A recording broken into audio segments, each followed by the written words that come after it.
Hola a todos, bienvenidos a mi canal Aprendemos de Todo. Hoy día voy a explicar el triángulo didáctico de Yves Chevalier.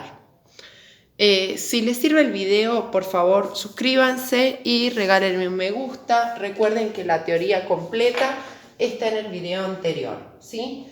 Hoy nos vamos a centrar en lo que llamaba Yves Chevalier el triángulo didáctico. En este triángulo didáctico tenemos el punto E, el punto P y el punto S.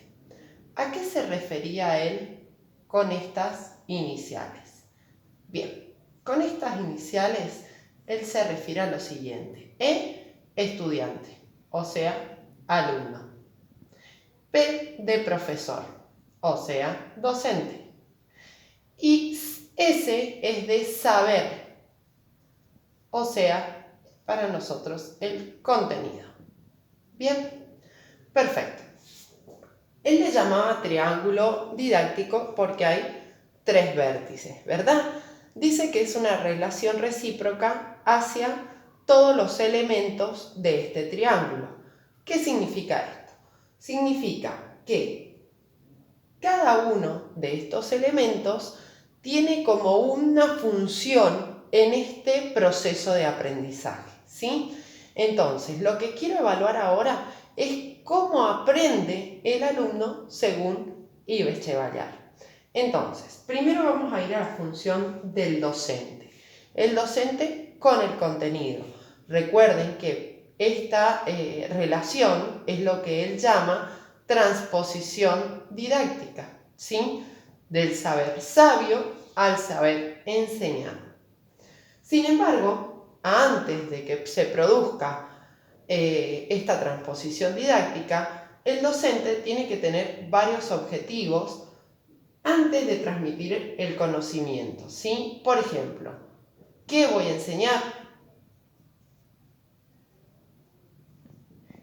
¿Para qué voy a enseñar determinado conocimiento?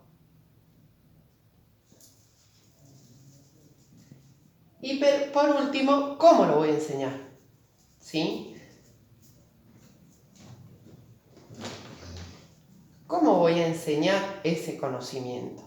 Bien, todas estas preguntas van a estar enmarcadas en un enfoque, puede ser conductual o constructivista, ¿sí? Bien. Dentro de lo conductual, bueno, tenemos varios autores, por ejemplo, Pavlov, creo que es Pavlov, bueno, ahí me van a corregir seguro. Constructivista, dentro del constructivista, que es el enfoque que trabajo yo, es, primero y principal, el objetivo es que el sujeto, o sea, el alumno, construye el aprendizaje, ¿sí? ¿Basada en qué teoría? Trabajamos en la teoría de Piaget, en que el sujeto construye ese aprendizaje en interacción con el objeto, ¿sí? O medio. También me refiero a la teoría de Vygotsky, en cual el sujeto va a aprender en interacción con ese medio, con los pares y el docente, como guía, ¿verdad? O, por ejemplo, con Ausubel, en que el sujeto va a lograr aprendizaje en la medida que pueda relacionar, ¿sí?, un conocimiento previo con el nuevo conocimiento. ¿Bien? Entonces, los 3 autores son constructivistas, básicamente es mucho más larga la teoría de estos autores, pero básicamente es esto. ¿Por qué esto lo tenemos claro? Porque cuando voy a construir una secuencia didáctica para enseñarle a mis alumnos, yo tengo que tener en cuenta cómo voy a trabajar. Voy a trabajar en que el niño va accionar o va a interaccionar con un objeto, con su medio natural, va a trabajar también con sus pares. Puedo tomar las tres teorías, ¿sí? Cuando trabajamos sobre Ausubel, siempre tenemos que pensar que los conocimientos previos del alumno para nosotros es el famoso diagnóstico, ¿sí? Cuando nosotros hacemos un diagnóstico de los alumnos, vamos a saber qué aprendizajes previos ellos poseen. ¿Para qué? Para poder relacionarlos con ese nuevo conocimiento. Bien, en esta relación se encuentra, que me quedé sin lugar, el contrato didáctico. ¿Qué significa el contrato didáctico? Bien, el contrato didáctico son como una especie de acuerdos que se producen entre el docente y el alumno. Por ejemplo, hay docentes que cuando entran a un grado, todo el grado o el curso se queda en silencio. La mayor parte o la mayoría de situaciones puede ser un docente de matemática.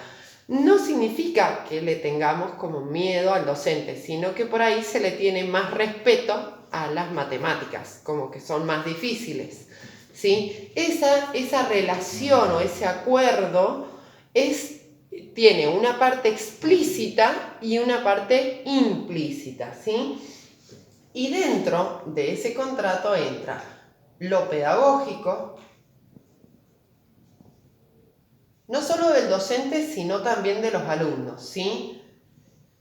¿Qué más? Lo metodológico y lo actitudinal.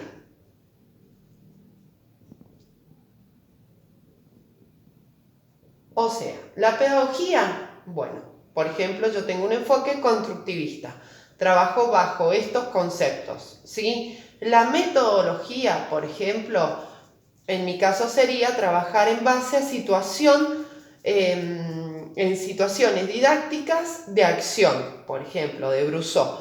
A mí me gusta que el niño accione sobre el medio, ¿sí? Con sus pares. Y lo actitudinal es la predisposición tanto del alumno o del estudiante, ¿sí? Como del docente, ¿sí? La predisposición a guiar el conocimiento de los alumnos, la predisposición a tener paciencia, buena voluntad, y del estudiante la motivación, que en mi caso, o mejor dicho, en mi opinión, la motivación es interna del alumno. ¿Bien? Bueno, ahora faltaría la relación entre el estudiante y el saber enseñado, ¿sí? Esta relación depende de la motivación interna del alumno, ¿sí? Pero también del interés, ¿sí? ¿Y de qué depende ese interés? Acá depende del docente el interés, ¿sí? ¿Cómo el docente va a lograr que ese alumno se interese por aprender determinado contenido, ¿sí? O ese saber sabio que se va a convertir en un saber enseñado. Bien, básicamente es eso. Me faltaría el entorno. A ver, veamos cómo lo explicamos. ¿Qué dice Yves Chevallat? Dice lo siguiente: si bien todo esto se produce en un curso o en un grado docente-alumnos, ¿sí? Contenido, estas relaciones están enmarcadas en un entorno. ¿Qué sería ese entorno? Bueno, ese entorno son las relaciones, ¿sí? Por ejemplo, la política educativa, las leyes de educación, ¿sí? Que a su vez va a estar incluido en un sistema educativo. Ese sistema educativo nos referimos a ¿qué? A la administración, a los directivos, ¿sí? Bien. A esto le llama noósfera Chevallat. Y a su vez, dentro de este sistema educativo vamos a encontrar todos los triángulos didácticos de cada una de las asignaturas o materias, porque este proceso, ¿sí?, se produce individualmente en cada docente y a su vez en cada grupo de alumnos. ¿Qué significa esto? Que si bien un docente puede dar la misma materia en diferentes grados, quizás su metodología o su pedagogía no funcione de la misma manera en todos los grupos. Y esto puede ser o puede estar determinado por diferentes factores, ya sea actitudinales o grupales. El mismo grupo requiere otro tipo de atención, otro tipo de actividad, etc. Bien, esto fue todo. Espero que les sirva el video. Cualquier cosita, por favor, comenten. Y gracias por suscribirse.